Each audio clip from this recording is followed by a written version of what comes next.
Before a doctor's appointment, how many times have you had a conversation with yourself like this? Okay, deep breath. You're just going in for a checkup. Nothing big, just routine. You've done this before. So why do you feel like you're walking into a war zone? Because every time you walk in, something changes. I think I'm stable, but I know I'm gonna get hit with new meds, new labs. Tell me it's a new risk, but never just a checkup. I know I shouldn't have Googled that last symptom. I hope it's not progressing. What if they tell me something's wrong? I just can't handle bad news today. I know.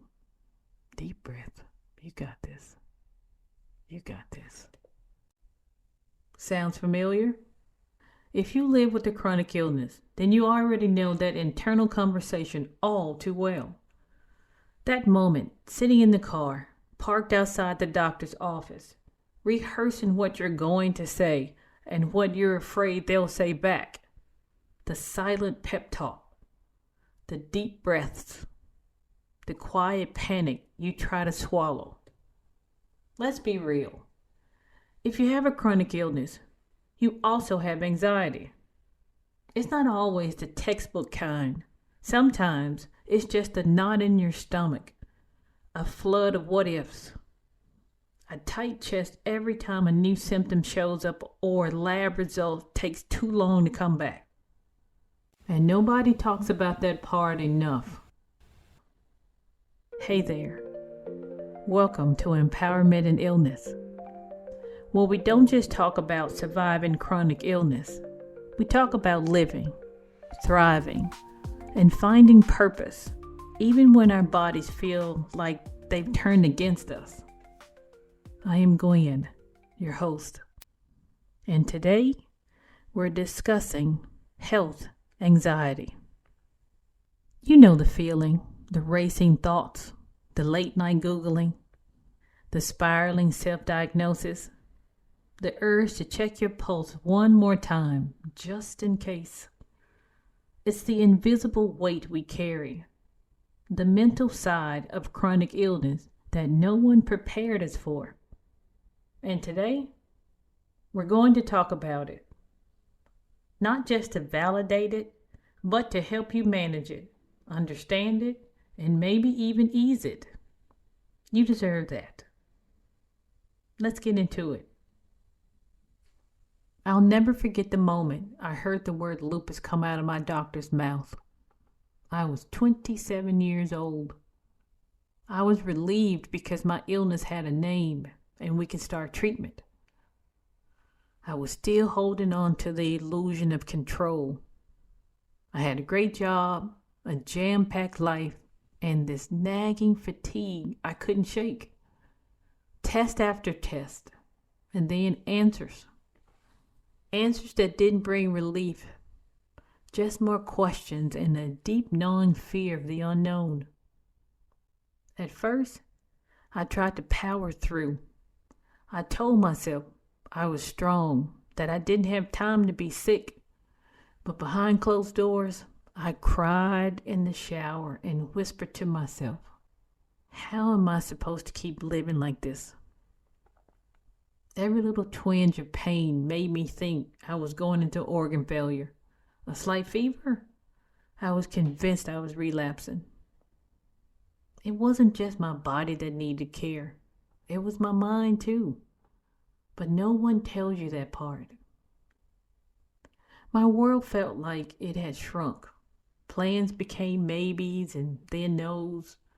Friends stopped calling. I was alone with my thoughts. And those thoughts turned toxic fast. That's when health anxiety really sank its teeth in. I started checking my temperature several times a day. I had a bag ready in case I needed to go to the ER. My body was tired, and my mind was exhausted. And that's why we're here today. Because it's not just my story, it's yours too. Whether it's lupus, breast cancer, MS, or something else, chronic illness steals your peace, not just your health.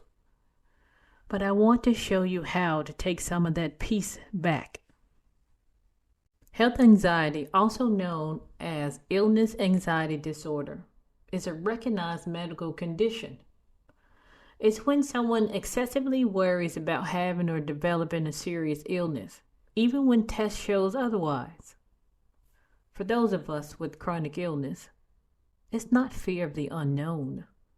It's fear of what we do know, of what we've already seen. The fear that things could get worse. It's not imagined or dramatic.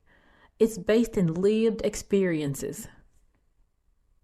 Studies show that people with chronic illnesses are at higher risk for anxiety disorders. That makes sense when your life revolves around flares, medication, appointments, and test results.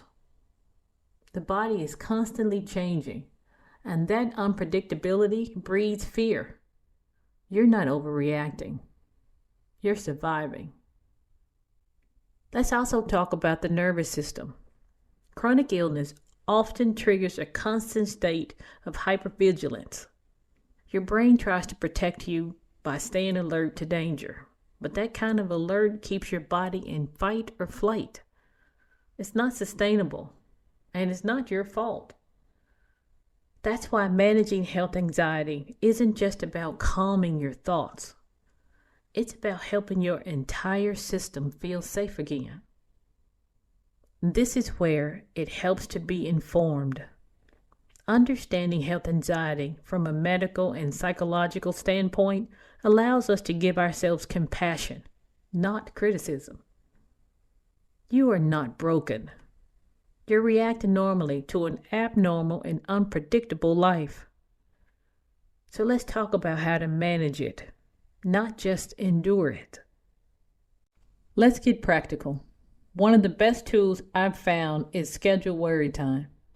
Give yourself 3 to 15 minutes a day to obsess. Google, write out worst case scenarios, all of it. Then when the timer ends, so does the spiral. This technique teaches your brain that worry has a container. You're not ignoring it, you're containing it. Another technique I swear by is body neutrality. Instead of obsessing over symptoms of forcing yourself to feel grateful for your body when you don't, you just acknowledge it. My knee hurts today. No stories, no spiral, just data. Your body is not your enemy. It's just your house. And like any house, sometimes the plumbing or lights act up. Mindful meditation is also a huge one. But if that's overwhelming, start with grounding exercises. Name 5 things you can see, 4 things you can touch, 3 things you can hear, 2 things you can smell, 1 thing you can taste. Pull yourself out of the storm. Bring yourself back home to your body without fear. There's also a technique called cognitive reframing. This involves actively challenging unhelpful thoughts like, I'm going to get worse, and replacing them with more balanced thoughts like, this is uncomfortable, but I've made it through tough days before. It doesn't mean pretending everything's fine. It's about giving your mind a more supportive narrative to work with. And for those who want clinical support, therapies like CBT, ACT, acceptance and commitment therapy, and somatic therapies have been shown to reduce health anxiety and help patients feel safer in their bodies.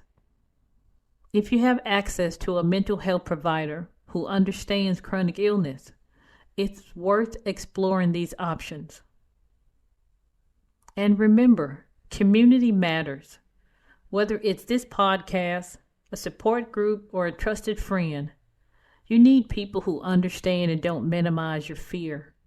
Health anxiety can feel isolating, but it doesn't have to be. You are not alone. Let's talk patterns. Have you noticed that your health anxiety tends to spike during certain times? For some, it's at night. For others, it's before or after doctor's appointments or when they're under stress. Knowing your personal triggers help you prepare rather than panic. It's like knowing a storm is coming and closing the windows ahead of time. Another factor that contributes to health anxiety is medical PTSD, a real and growing issue for people who've experienced repeated medical trauma, dismissive doctors, or frightening procedures. The body can start to anticipate harm every time you step into a clinic or get a test result notification. Recognizing this as a trauma, not weakness, is a powerful first step in healing. If this resonates with you, you might benefit from trauma-informed care. This approach acknowledges your history and focuses on creating safety in medical spaces. Don't be afraid to ask your provider about their experience with trauma-informed practices. It's your right to feel secure and respected during appointments. Another pattern I've noticed is this. When I overconsume content about illness, especially on social media, my anxiety skyrockets. And here's the thing. Not all content is bad. But if you're in a vulnerable place, even helpful information can feel overwhelming. That's when we need boundaries. Turn off the noise and tune into your body instead. Most importantly, start noticing your inner dialogue. Are you spending most of your time on what ifs? Track it. You might be surprised. Then gently start shifting to what is. What do you know for sure today? What can you control today? Feel safety from that place. This one's tough. Rebuilding trust. When you've been blindsided by a diagnosis, when your body turns against you, it's hard to feel safe in your skin. I used to flinch every time I felt something new. I didn't trust my body to tell the truth. I didn't trust my doctors to get it right. I didn't trust myself to survive it all. Science tells us that people with chronic illness often develop heightened interoception and amplified awareness of body sensations. That can help us catch flares early, but it can also make us hyper-aware, which can fuel anxiety. Learning to sit with sensations without spiraling takes practice, but it is possible. Practices like gentle yoga, breath work, and body scans can help retrain your brain to engage with your body in a non-threatening way. Over time, you may start to recognize the difference between a true red flag and a passing discomfort. And that's a powerful shift. But healing starts with small trust deposits. It starts with noticing, hey, I made it through yesterday and the day before that. It's listening to your body when it says rest and honoring that instead of pushing. It's learning your limits without resenting them. It's feeling your fear without feeding it. You rebuild trust by reconnecting with your body in non-medical ways. That might mean dancing to your favorite song, even if it's just a chair dance. It might mean stretching or soaking in a warm bath. Doing things that remind you, this is still my body. I live here. Not as a patient, but as a person.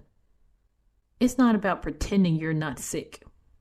It's about remembering you're not just sick.